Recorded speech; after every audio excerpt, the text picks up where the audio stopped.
Hi friends, வணக்கம். நாம் இன்றைக்கி புடலங்காய் கூட்டு எப்படி செய்கிறதுன்னு பார்க்கலாம் வாங்க. ஒரு குக்கர் எடுத்துக்கோங்க. அதில் 1/2 கப் கடலைப்பருப்பு, 1/2 கப் பைத்தம்பருப்பு எடுத்துகிட்டு தேவையான அளவு தண்ணி ஊற்றிக்கோங்க. அதுக்கப்புறம் ஒரு வெங்காயம் எடுத்துக்கோங்க. அது வெங்காயத்தில் பாதி வெங்காயம் பருப்பு வேகும் போது போட்டுடலாம். அதே மாதிரியே ஒரு தக்காளி அதில் பாதி இதில் போட்டுடலாம். நெக்ஸ்ட்டு ஒரே ஒரு பச்சை மிளகாய் எடுத்துக்கோங்க. உங்களுக்கு தேவையான அளவு எடுத்துக்கோங்க. நான் ஒரு பச்சை மிளகாய் போடுறேன். 1/4 ஸ்பூன் மஞ்சள் தூள் எல்லாம் போட்டு ஒரு குக்கரில் நம்ம வச்சிடலாம். அதுக்கப்புறம் ஒரு கடாயில் தேவையான அளவு எண்ணெய் ஊற்றிக்கோங்க. 1/2 ஸ்பூன் கடுகு, அதுக்கப்புறம் 1/4 ஸ்பூன் சீரகம். அது நல்லா பொரிஞ்சதையும் பாதி வெங்காயத்தை இதில் போட்டுக்கோங்க. கொஞ்சம் கருவேப்பிலை எடுத்துக்கோங்க. 7-8 பல் பூண்டு நல்லா இடித்து வச்சதை எடுத்து இந்த வெங்காயத்தை கூட நான் வதக்கிடுங்க. அதுக்கப்புறம் 4 காஞ்ச மிளகாய் எடுத்து கிள்ளி போட்டுக்கோங்க. அது நல்லா வதக்கிட்டு மீதி இருக்க பாதி தக்காளியை இந்த காய் வணக்கிறோம் இல்லைங்களா, அதில் போட்டுக்கலாம்.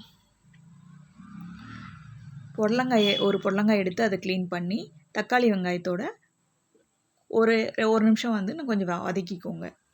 கூடவே மிளகாய் தூள் 1 ஸ்பூன், சாம்பார் தூள் 1 ஸ்பூன், மல்லித்தூள் ஒரு 1/2 ஸ்பூன் போட்டுக்கோங்க. போட்டுட்டு இதை நல்லா ஒரு நிமிஷம் வதக்கிடுங்க. காயோட இந்த சாம்பார் தூள் மிளகாய் தூள்லாம் நல்லா மிங்கிளாக வரைக்கும் நல்லா வதக்கிடுங்க. அதுக்கப்புறம் என்ன பண்ண போகிறோன்னா, தேவையான அளவு தண்ணி ஊற்றிடுங்க. ஊற்றிட்டு ஒரு மூடி போட்டு மூடிடுங்க. புடலங்காய் ரொம்பவும் வேகக்கூடாது, வேகாமல் இருக்கக்கூடாது. ஒரு பதமாக பார்த்து எடுத்துக்கலாம். இப்போ நம்ம என்ன பண்ண போகிறோன்னா, பக்கத்தில் ஒரு மிக்ஸி ஜார் எடுத்துக்கோங்க. ஒரு 3 தேங்காய் பத்தை எடுத்துகிட்டு அது உள்ளே போட்டு ஒரு 1/2 ஸ்பூன் சீரகம், ஒரே ஒரு பச்சை மிளகாய் போட்டு ரொம்ப ஃபைன் பேஸ்ட்டாக அரைக்காமல் ஒன்று பாதியமாக ஓரளவுக்கு அரைச்சிக்கோங்க. கூட்டுக்கு எவ்வளோ தேவையோ அந்த மாதிரி அரைச்சிக்கோங்க. இதை நல்லா புடலங்காய் வெந்துருச்சு. நம்ம என்ன பண்ணுறோன்னா, அந்த கூட்டில் போட்டு நல்லா கிளறி விட்ருவோம் ஒரு நிமிஷம். அதுக்கப்புறம் மிக்ஸி ஜாரை கழுவி அதுலேயே ஊற்றிட்டு ஒரு 5 நிமிஷம் கொதிக்கட்டும். நம்ம அடுத்து என்ன பண்ண போகிறோம்னா, தேவையான அளவு உப்பு போட்டுக்கலாம். அதுக்கப்புறம் கூட்டு 5 நிமிஷம் கொதிச்சிருச்சு. அதுக்கப்புறம் நம்ம பருப்பு வேக வச்சுருக்கோம் இல்லைங்களா, அதை எடுத்து இந்த கூட்டில், அதாவது இந்த புடலங்காயில் ஊற்றிடுவோம். இப்போது புடலங்காய் கூட்டு ரெடி ஆயிடுச்சு. வாங்க நாம் இப்போ அடுத்து அதுக்கு ஒரு தாளிப்பு கொடுக்கலாம்.